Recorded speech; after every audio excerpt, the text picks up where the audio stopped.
在家人、出家人都会焦虑，然后上司会焦虑嘛？说我们人有没有病？师尊讲过一句话，每一个人都是精神病。焦虑是不是到底有它好的一面？我明明知道这样不对，可是我控制不了。修行就是在修这个。他们对自己有很强的那个要求。定位这个东西是很早以前一个 solution， 对于现在社会来讲很难的。认为我自己是高焦虑的人，不管是不是出家人或在家人，只要是人都有焦虑。好，大家晚上好，欢迎来到我们新灯加油站，我是新灯青年团的李家乐，我是新灯堂的莲花秋韵助教。好，把学佛修法融入生活之中，让我们在修行的路上一起加油。好，很好，今天也要为我们这个新灯加油站的第2集一起加油。那首先呢，要非常的感谢网络上大家的支持，因为我们上一集的那个座谈会影片呢，成功达到了17,000的点击率，可喜可贺。非常谢谢大家，给了我们非常大的信心，因为这个是我们的第一次嘛，所以真的是非常感谢大家。这个是一个，其实它是一个非常客观的数据来的，那就代表说我们距离变网红的距离差不多了。对，我闻到业配的味道了。对，你啊。OK， 好了，来回到我们今天的一个主题了，好不好？那其实今天的我们主题呢会稍微严肃一点点。因为今天我们这主题是要说关于情绪的问题，那就是焦虑啊。那想问一下助教你觉得你对于焦虑来讲，你的定义是什么？焦虑可能是非常一个重的东西，对我来讲啦，可能是稍微比较重的一个东西。那我们就不要我讲，我们接下来呢，我们邀请我们一个今天非常重量级的一个嘉宾。是谁呢？这一次呢，我们邀请到来自台湾嘉义法华堂的莲英上师，我们欢迎上师，掌声欢迎！因为刚才我们讲说，焦虑是现代人有的一个问题嘛，一个通病。那我们想要请上师因为上师是身为一个出家人嘛，那上师对于焦虑，现在人面对很多焦虑的问题，上师不管是不是出家人或在家人，只要是人都有焦虑。不过我自己的观察，我觉得现代社会跟古代社会最不一样的是，以前古代社会没有3C 产品，没有电脑。很多东西的资讯，它可能需要时间去传递，就好像你看我们看电影了，那个信使需要写信给外地的人，他都要差遣他的兵马飞鸽传书、千里传书才可以接到远方的消息。现在不是，现在的社会，你一个手机、一部电脑、一个 iPad，你随时可以接收到世界各地的讯息。但是我是觉得这样，人体的大脑就像是一个电脑的 CPU 的处理器，其实它是需要时间去处理，需要时间去消化。以前的人，第一个时空环境没有那么复杂。那现在的社会是资讯太庞大、太快速，那情绪来的也快，所以你的喜怒哀乐各种的情绪都在短时间内，你必须要去接收跟消化。那有很多东西都是掺杂着网络上的声音，好像我们知道最近很多的网络霸凌，我觉得这就是造成现代社会的人们很焦虑的一个原因。所以我觉得不管是在家出家，只要是人，都会面临到这个问题，尤其是社会时代的变迁，这个对我们来说是一个更重要的一个课题，我是这样认为。那可以问上师吗？因为上师讲说在家人、出家人都会焦虑，然后上师会焦虑吗？我真的这个问题，只要是人都会焦虑，只是说，我觉得最大的差别是这样。我们讲说出家人到底是什么？理论上，出家人就是代表佛教，代表佛陀嘛。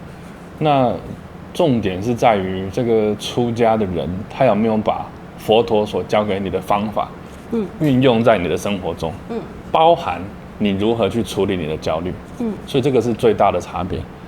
那如果这个出家人他不懂得怎么样去转化，怎么样去清净，其实师尊也讲过，很多的出家众他也是凡夫，因为他没有转化。对，所以都要学习，我觉得都要学习。那上次刚才讲说，以佛法去解决面对焦虑，那可以以佛法，我们可以怎么样做？以佛法的角度，怎么样去解决焦虑这一方面的问题？我觉得这个是一个很好的问题。那么佛陀讲的东西，很重要的，在整个佛教当中有3件事情，又叫做三无漏学，就是戒、定、慧。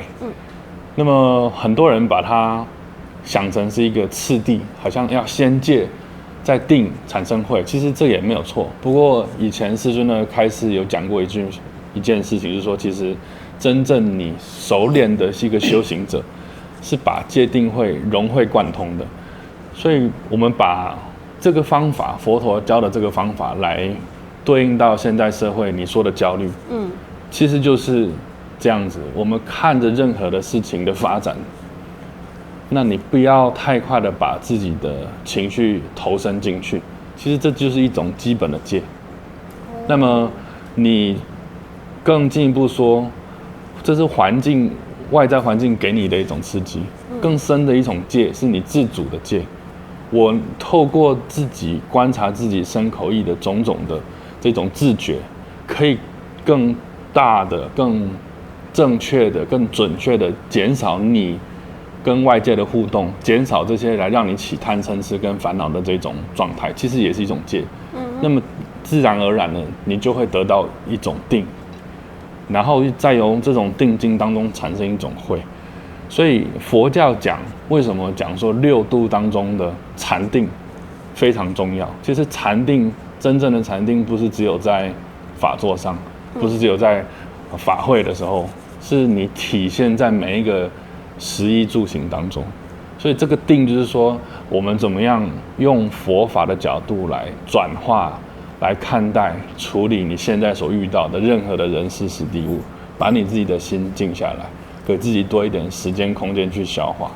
这样可以问一下。可是我觉得这个定对于我们现在现在应该不止年轻人来，现代人来说，其实会很难的，因为刚刚上次有提到嘛，就是这种3C 产品、手机啊，就一直随身了嘛，就随时换一个信息来，你就开始手忙脚乱，就是要不然就是跟人家交流啊，要不或者是因为工作上的东西一直要跟进啊，就其实根本也没有限定啊。这样好像刚刚上次有讲说佛法的东西，就是如何用那个戒定慧来去来处理我们的焦虑嘛。可是戒定慧这个东西是很早以前一个 solution 的一个方法，可是那是我觉得对于以前的社会来讲是可以用到，可是对于现在的社会来讲，其实戒定慧其实很难的，就是单是讲定就已经不行了吧？是，但不过我觉得重要的问题是我们不要把佛陀的教法，虽然它是存在在2500年前，其实它一直流传到现在，这就是佛教的传承。所以我们不要把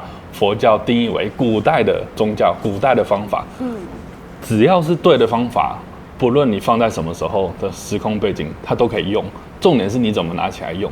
所以我觉得像今天这个座谈会，或者其实很多显教啊，很多民间的宗教团体，他们都有办很多的研习营、生活营，其实都是在循序渐进的教导众生如何去处理这一方面的问题。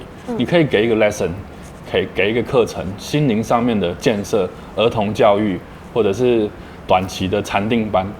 我觉得人只要是生而为人，就是有焦虑嘛。那么每一个人的，我们说根器不同，他所要面临的这种人事不同，焦虑感一定也不同。但是经过学习，肯定会大幅度的提升普罗大众对于危机处理或者是这种焦虑的正确的态度，它是需要学习的。所以戒定慧在佛教里面也是需要经过长期的熏修。熏就是烟熏，修为什么是这2个字？表示它需要长期的，像烟一样的飘，这样长期的去练习，慢慢你会发现，现在的我，1个礼拜以后的我，跟真正把这个佛教的方法放入到你的生活当中的我，你自己可以看到你自己的变化。所以我们不要要求自己一定马上现在就变得真的是这个无敌铁金刚，本来就不可能。所以我们才需要学佛。那可以问一下，因为上次刚才讲说，食衣住行就是从定那边学习，就是学定，然后才会慢慢减少焦虑嘛，类似这样子的东西嘛。那比较浅白一点，如果大家想要以可能定去从食衣住行减少焦虑，是可以怎么做？我觉得应该是这样的，这个焦虑的来源太多了。我觉得每一个人应该先不要管食衣住行好了，我们应该先问问焦虑的来源是什么。问问自己，我为什么要焦虑？我发现很多人是连自己为什么要焦虑都不晓得。所以焦虑本身就是一件很复杂的事情。就是佛教里面有一个名词，相信2位有听过，叫做无明。什么是无明？无就是没有嘛，明就是明确嘛，加起来就是不清楚的。这就是在一个混沌的状态当中。这个无明仿诸在大大小小的事情上，都发生在我们的生活当中，包含对任何你人事时地物的观察也好。所以进一步，佛陀教我们的就是产生自觉。当然这个自觉是相对于无明的一种状态，你已经有了觉悟了，觉察了。譬如说今天这个我们进到公司里面，那这个上司一直找我麻烦，我就焦虑，对不对？现在最多人都是职场焦虑嘛，职场霸凌。不过我常常是这样子，我跟同门聊天的时候，同门说这个我的老板霸凌我，我的同事霸凌我，我的小人很多。我记得以前我分享过这个例子。我在回答他问题以前，我先问他，其实啊，这个小人贵人都是非常主观的。我问他，你有没有想过，你也可能是别人生活中的小人，你相信吗？因为每一个人都是从自己的角度看世界，所以老板可能苛责你，老板可能施加压力于你，你有没有去想过，是不是真的你工作没有 on time 做好？是不是你真的还有进步的空间？是不是还有怎么样？而不是无限的扩张我自己的情绪反应。我觉得我怎么样？我觉得我被怎么样？所以有所谓的被害妄想症嘛。当然这个东西是很复杂，只是说我刚刚讲了，从无明到自觉，至少我有一个觉察，我先冷静一下，我先不要把这件事情想得太严重。有没有可能是怎么样？多问问自己为什么。其实这就是走向自觉。那真正走上清净圆满的觉悟，那又是另外一件事情了。那个层次就是我已经可以把所有的事情都看得清清楚楚，我也了解这当中的因果关系、利害关系，然后我更知道怎么样在人间的方法我去处理，人间方法处理不好，我再透过佛菩萨的加持，无形的力量来处理、来回向，这是有次第的。总之，你要把自己新的力量找回来，才可以减少焦虑，因为大部分的焦虑都是来自于无明。这样。所以上次的意思讲说，焦虑的源头当然是因为我们看不清楚自己要什么，就是是不是因为还是说看到身边的人有了这个东西，而我没有，所以就会有那个所谓的不安全感的产生，才会焦虑。所以上次的意思是讲说，在更需要的是先了解清楚自己要的是什么，是吧？然后再来去观察这样说，先观察自己的优缺点，然后再评估啊，其实这个东西是怎么说，是不是？就是先有一个反省跟内对对，这样子。这样，如果一个人他因为焦虑而开始了修法，那外面可能有一些人会评价说，那他是不是在逃避而已，或者是他在找一个精神上的寄托？那这一方面上是可以怎么去，就是我们可以怎么去解说这件事情？其实所谓放下，是不是就是讲说我不理，摆烂，对啊，我就是解脱了，这样子一个意思。OK， 好，我自己的理解是这样。其实现在这个社会上，这个世界上存在的不是只有宗教，不是只有信仰，有科学，有人文，有艺术，各种方法。但是我想大家听过。好像在艺术的领域方面，有所谓的音乐治疗。对。为什么音乐可以拿来治疗？音乐不是只有音乐吗？所以更进一步的让我们思考到，其实好多东西其实都是一种工具。也对。画画创作对有些人来讲，它也是一种疗愈。运动对有些人来讲也是一种释放，信仰也是一种新的依归。所以佛教里面有4个字讲得很好，我一直被这4个字深深的打动我的心，叫做法无定法。法没有一个什么真正的方法是对的，只要你能够拿起来用，你觉得受用了，你觉得你改变了，你觉得你成长，你觉得你有力量了，这个东西就是对你好啊。所以我们不能讲说你去产生信仰，或者你教他一个禅定的方法，这叫做逃避。也许他这个当下他需要这个呢。所以我们佛陀的智慧是提供很多人不同的方法。你站在他的立场，叫自他互换，他需要什么，他可能怎么样，我可以提供他什么帮助，那我们一起来帮助他，这也是一种爱与关怀。那么方法很多，不要限制，这也是本身也是一种减少焦虑。对，就找到自己适合的方式去好好的生活，其实是最重要的。最重要的。所以如果说好像我现在一个人去打坐、静坐、持坐来疏解焦虑，可是对他来说那个东西是不生效的，他做不到，反而是觉得他念经反而让他更加心烦，就代表其实可能应该要去找更适合他的。因为的确，譬如说我们讲说禅坐，其实禅坐也有很深的学问，并不是说叫你坐在那边死坐的像个石头就好了。所以真的好，不管任何方法，包含我们刚才讲的音乐治疗、艺术创作，都需要有专业的人员做适当的引导。所以这个也是很重要的。我们不能盲目的用一个框架来讲说这个就是一个解脱之道，也不是，都要有智慧在当中。对。那焦虑其实会是一种业力显现的一种状况吗？据我所知道的，我的经历人生当中，包含我看了很多的师尊的开示。我们刚刚讲说生而为人都有焦虑，但在佛教的观点来说，生而为人本身就是一个因果轮回的一种结果嘛，结果论嘛。这个至少你在这个生命的时光这个状态，你是受到业力的牵引，你才会投身到人间。那你过去是可能是六道当中不同的展现。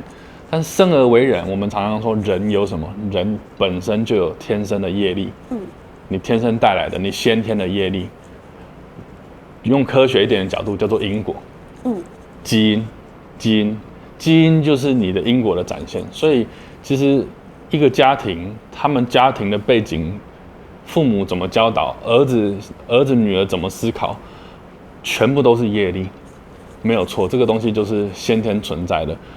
当然还有一些我们所看不见的第三度空间以外的这种所谓的我们讲的无形病、鬼神病在影响着人，这个也是实在的，在佛教的观点都有。所以我讲说真正能够解决这些方法，或者说改善这些方法的，我们学佛要正信，我们要从身体的角度，你一定要先去看医生。我身体是不是真的出状况？也许你细胞坏死了，也许你神经传导真的有问题，你要先去做检查，排除这些有可能的这些原因。那你的心灵呢？你去看这个心理医生、心理师，给他心理上的治疗跟引导。这个灵性方面，你就要寻求这个正信的宗教，透过正确的修法、念经、持咒的种种回向来针对。所以好多东西都是身心灵一起互动的，包含焦虑这件事情，你都可以从这些角度去思考。总之，不要迷信要有正确的智慧跟方法。可是我觉得我们老一辈的家长们，可能他们就不会有所谓的什么正信的这个信念，因为好像据我身边的一些亲戚还是朋友的父母当他们看到他们的儿女忽然间那个情绪上有很大的一个改变，就好像说可能他跟以前不一样了，说话的方式情绪上的那个跟动忽然间调幅很大的时候呢，我们家长可能就会讲说，我孩子是不是冲犯到，然后就会把他带去什么寺庙拜拜什么那些，然后他们比较愿意相信自己的孩子是冲犯 instead of 其实是他们情绪还有家庭的教育的一些问题的东西。对，所以这就是为什么我刚刚说我们需要办讲座，需要办研习，因为要把正确的概念分享给大家，再由每一个众生亲自去实践跟介绍我们应该怎么样改变。OK， 那我们其实收集了一些想问上司的一些问题嘛。好，那其中比较多的，当然就是公司里面啊，就工作范围上比较常焦虑。好像如果他是我们的同门，那他知道了自己焦虑，想说要用禅定啊、持咒，希望可以化解一些不好的，一些不好的缘分，跟希望可以减少焦虑，但却又做不到的话，上司有什么好的建议？因为这个东西真的是牵扯到业力，每一个人的业力不同。很多时候你在这个时候他的状态，你给他你认为他最需要的东西，他不一定能够摄受，不一定能够起作用。但是我觉得一样，佛教有一句话讲，叫做尽力随缘。作为弘法者，作为想帮助者，提供这个利益者，你就是尽你的力。至于他能不能够得到受用，他能不能够转化，其实他自己在走个人的业力。有一天，他这个种子种下了，哪一天发芽你也不晓得。所以我们不要小看这个善的推广。所以你跟他分享就会觉得，你这个时候你可以念 Om Guru Lesson Siddhi Home， 或者你念一遍高王经。也许他在这个时候，他还在这个情绪的鸿沟当中走不出来，也不要紧了。因为想想我们自己也会遇到很多跨不出来的事情，可能也是需要时间去稀释它。但是有时候我们会想，隔了一段时间会想到，世尊心咒，哪一个本尊，哪一个护法，或者是什么样的善缘，突然这个光明充满了我们的身心，也不一定了。这就是我们传法最重要的概念，播善的种子，希望他们发芽，但是随缘，不要强求。所以其实上次讲的一个重点很好，就是其实我们很大多数的时候，我们焦虑是因为我们的心态上一直可能有比较强求嘛，攀比心。对啊，就可能我们种瓜就一定要拿到那个瓜了，但是其实可能以因果比较复杂的原因来讲，可能我们现在没有那个成绩出来，那可能我们就随缘，我们努力做就好。对，所以心态其实心态就是对治焦虑的一种。没错，心的力量很重要，反而更需要学会先看开。你付出的东西不一定要必实践在当下就看到成果，反而就要对。容我打岔，刚刚助教分享的这个，我觉得是一个很好的例子。我观察过的，我听到过的例子，好像有弘法人员呢，看到有需要帮忙的同门，他就一直说，你一定要念真佛经1000遍，你一定要念高王经1000遍，你一定要怎么样怎么样。其实焦虑的是谁？焦虑的那个人，其实是这个弘法人员。你无形之间，你反而更增加了人家的困扰。对啊。所以我们在传播佛法的过程中，真的，你必须要智慧、慈悲、方便并重。你不要无形当中去增加别人的问题。我举一个例子啊，我现在又想到了一个例子。我记得去年在新恩堂，我们有这个问世的服务。对。那当初有一个师姐带着她的小孩子来，来问世。她一进来，她就跟我说，我的小孩子是忧郁症，那每天要吃多少种药。然后他说他的小孩怎么样，在学校成绩不好啊，讲了一大堆。我从头到尾，我看着他的儿子，然后我观察到一件事情，他妈妈没有让他的儿子发言的余地。也许他可能觉得他儿子没有表达能力，没有沟通能力，或者是没有自主独立思考的情形，这是一个可能。那第二个可能，有没有可能是他妈妈的这种掌握，他妈妈的这种担忧，其实已经大过于他儿子本身的这种身心状态了。所以我当下做的是，他想要我开一张符给他，给他一个功课，让他回去就可以直接把药都丢了。我的做法不是这样，我也并没有请示佛菩萨，我直接问这个当事者小孩，这个男生，我说你跟我说说你的状况，你在学校怎么样？你妈妈说你成绩不好，我说你的兴趣在哪里？他就跟我说，其实我的兴趣是什么什么，我根本就没有想要走什么什么路。然后我就说 OK 啊，那你就做你有兴趣的路就好。像台湾现在就是技能发展，技职学院最好，你不一定要去读医生当律师，因为医生律师的其实行业压力也很高，反而你有一技之长，你可以变大老板嘛，有兴趣你东西你可以做得长久嘛，所以我就开始循序渐进的引导他，他从本来一进来趴在桌子上不敢看我，到最后他敢坐起身，然后跟我微笑跟我对谈，我跟他妈妈讲，你儿子没有忧郁症。你说有忧郁症的是谁？他妈妈。望子成龙，望女成凤，这件事情本身就是一个非常大的焦虑。我看过太多的例子，父母亲这一代想要过的生活过不到，他寄托在他的小孩身上，小孩子达不到，智力达不到，各方面达不到，他就开始焦虑了。你会过得不好，你会没有办法养活你自己，其实是这样吗？很多时候并不一定。所以我觉得真的就像我刚刚讲，我们治疗一个人，我们在諮商一个人，想要帮助一个人，你不一定是一定要用什么方法，你必须去了解他的状况，他的背景，他需要什么。也许他真的没有病啊。你说我们人有没有病？师尊讲过一句话，每一个人都是精神病，只是有没有发作而已，你能不能控制而已。这讲得太好了。反观我们自己，其实我们很多时候也是在很低潮的时候，有时候又很激昂，一直是在这个反复当中。所以为什么佛教教我们要学习中观？就是把它调整，不可以闲，不可以太紧，也不可以太松的这个道理，就是这样而已。因为上次讲说心态的问题嘛，那所以是不是说，其实比较会焦虑的人，其实他们不太会，就是怎么说，他们对自己有很强的那个要求，还是也不一定。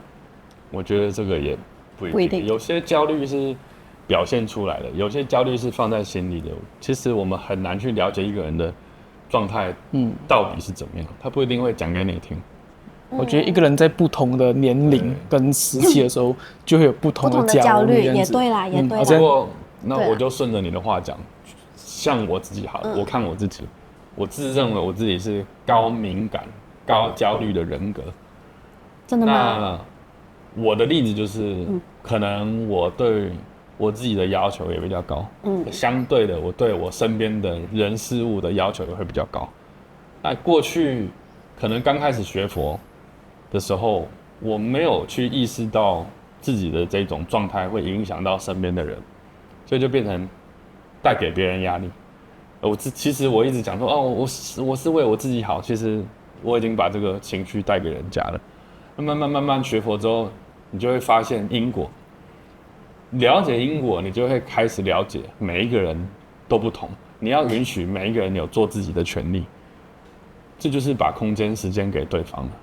那么先把自己做好，行有余力的时候，你身边跟你磁场相近的人，自然而然的会跟着你的脚步，这就是物以类聚嘛。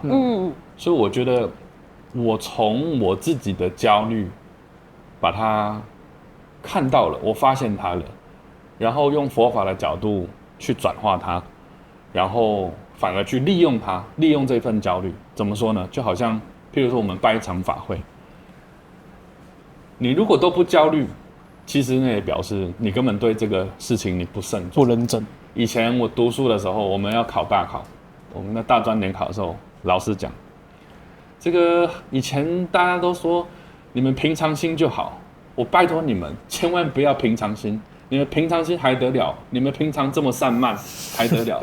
考试的时候你就要绷紧一点。所以其实你知道吗？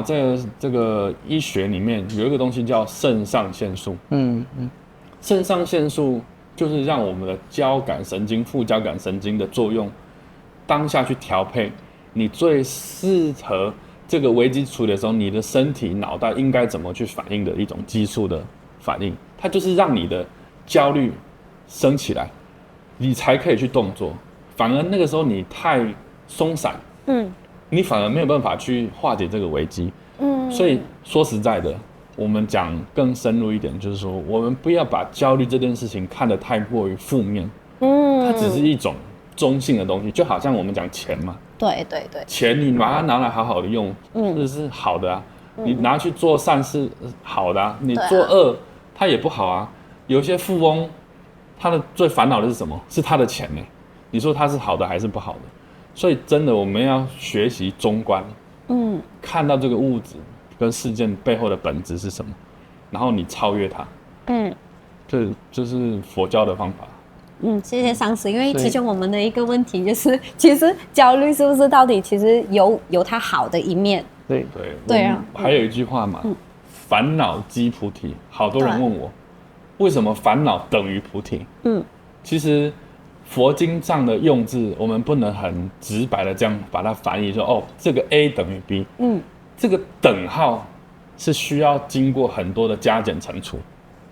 我这样讲，应该两位会比较对，怎么说呢？这样子加减乘除就是需要经过消化、跟吸收、跟转化，就好像我刚刚讲的，我知道我的焦虑了，我要怎么看待它，我要怎么处理它，甚至把这个焦虑感拿来用在我把这件事情做得更谨慎、更圆满，但是又相对的让我自己身心状态不要失衡，也不要影响到我周遭的人，这是一种修行这是一种力量这就是烦恼即菩提。菩提是转化过后的，烦恼是一开始的状态。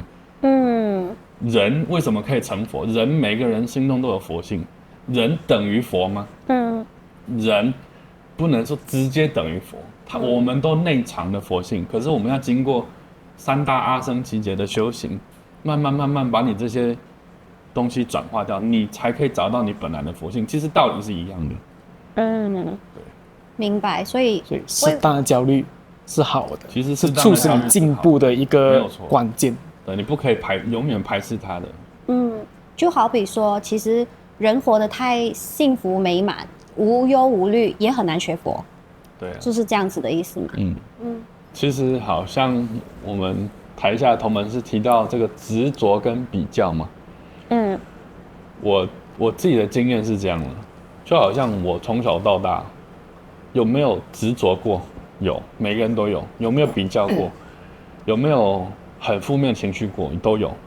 但是我们会在这些执着之后带来的这种负面的，不要讲情绪，更直接到你生活上的很实际的挑战跟改变，让你处在一个非常不完整、不圆满的一种状态当中。这种东西带给你的痛苦，你会尝受到，你会感受到。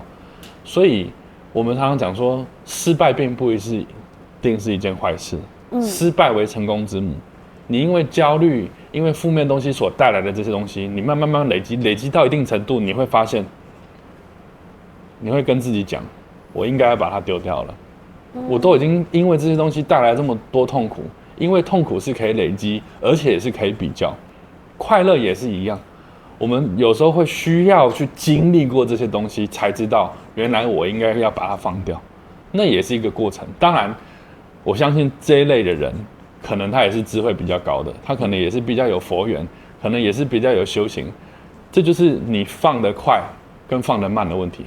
我看过一个影片，一个大学教授，他教心理学的，他拿一个杯子，他问大家这个重量有多少？然后大家开始载啦这个100克、500克、1000克、1公斤、2公斤。教授说，它几公斤不重要，重要的是看你拿多久。所以那个教授就拿这样，他说如果这个东西1公斤，我这样拿10分钟，它就是10分钟的重量。可是如果拿100分钟呢，你身心的承受肯定100倍、1000倍于这个。如果你是一个很轻的东西，你拿得很久，你所累积起来的这种心理上的负荷一样很久。所以看是你多快能够放，这个就是学问了，这就是焦虑嘛。对。所以焦虑的源头也代表也是看我们对那东西的执着有多重。这样有些人会想说，这样我就选择安利就好了，这样有对或错嘛？就我不要追求这个东西，这样我就不会有烦恼。我不要去追求这个就可以了。这样，据我所知道的，我现在你说安逸，选择安逸，这个 A 这个东西我选择不要或要，但你怎么知道下一件来的东西是不是又产生同样的烦恼？如果你的根源，你身心造成这个烦恼的根源，你没有办法超脱，你只是在选择下一个关卡而已，你不是真正的从这个 lesson 你跳脱出去，而是上天一直会安排同样的东西继续给你考验而已。那我这样子问一下上司，道理很多人都懂嘛，就是不要太执着，要放下换心态嘛。那如果那个人做不到的话，他可以怎么解决他的焦虑？他知道啊，但是他尝试着放，但是可能他没办法，就还在一直在焦虑，那可以怎么办？我觉得这个问题真的是大哉问，因为真的。我觉得要看当时他的情况是怎样，他面临什么样的工作，他焦虑是执着在什么地方，好像是讲说，先讲贷款这样子的东西就好了，这样这个是没办法避免的，我已经有贷款了，我不能讲他不能放下，放不下这个，除非他走掉了。对啊，我是觉得我们讲说 case by case 啦，因材施教吧，每一个人的状况不同啊。OK， 上次有没有什么实质的例子？上次是经历过很焦虑的时候，然后上次是怎样去面对它，然后怎样是转化。对，这样子好了，我讲过，我觉得我这一生当中最焦虑的时候，觉得压力爆棚的时候，是我在当师尊侍者的时候。对，因为我们承事的对象是你的根本上司，那么在承事以前，你当然会心中给自己立下很多的规矩，或者是你身边的人，你的前辈总是会给你很多的所谓的教条，你应该做什么，你不应该做什么，什么东西才是对的，什么东西是错的。那对于那个时候的我，当下其实我没有一个参考的准则，所以变成说我每天都活在未知的恐惧当中。我不晓得做这件事情是会挨骂，还是会得到称赞，或者是你会得到任何的反馈。我刚刚有讲过，我是一个高敏感的人格，我是容易焦虑的，可能也是希望别人的认同，或者也是希望自己再更进步，都有可能。所以当时候对我来说，真的是我觉得人家都很羡慕我，每天能够陪在师尊身边，对我来说是一种很大的挑战，包含身体、心灵都是。那么我经过一段时间之后，这个我觉得给我最大的宽慰跟最大的释放，是师尊的一句话，因为他看出我的焦虑了，他知道我可能好像过得不开心，他觉得我好像不应该这样子。他有一天我送师尊回家的时候，那我就跟师尊说晚安，然后把师尊的拖鞋放好，我就要开车回我自己家。结果师尊就转身回来，然后他就拍拍我的肩膀，他说：“不要想太多，这个人间哦，没有什么事情好烦恼的。”他跟我讲，尽力就好。其实在这之前，我根本没有跟师尊分享过我为什么焦虑，或者我怎么样造成现在这个状态，没有。可是他跟我说尽力就好，已经解答我所有的疑问了。他知道我已经尽力了，那么至于这个东西后来演变得怎么样，那也不是我能控制的嘛。那我的确尽力了，那他是我的顶头上司，他觉得这样就 OK 了，他已经给我最大的安慰了。所以从这件事情开始，我慢慢去调整我的心态跟步骤。其实好多的戒律，好多的所谓的这种规则，其实都是在束缚我们的心。你的心如果尽力了，你的心的状态，如果你真的很诚心了，其实你看像师尊他并没有给我设下什么你应该这样是怎么样或怎么样，你这个对这个错没有的，他就是让你自然而然去发展，他都在看你的心。所以我觉得那时候我就慢慢调整，越来越好，越来越好，是这样。明白。今天有一个金句，就是尽力就好。尽力就好。我现在普罗大众都非常的忙碌，工作也是很忙碌，没有时间去修行。那在这种情况底下，应该在如何在日常中来修？这个问题是很好啊，但是我这个人作为一个指导者，我常常会把问题问到最根源的问题，就是你认为什么是修行？如果你没有把这个东西想清楚，你永远抓不到修行的核心。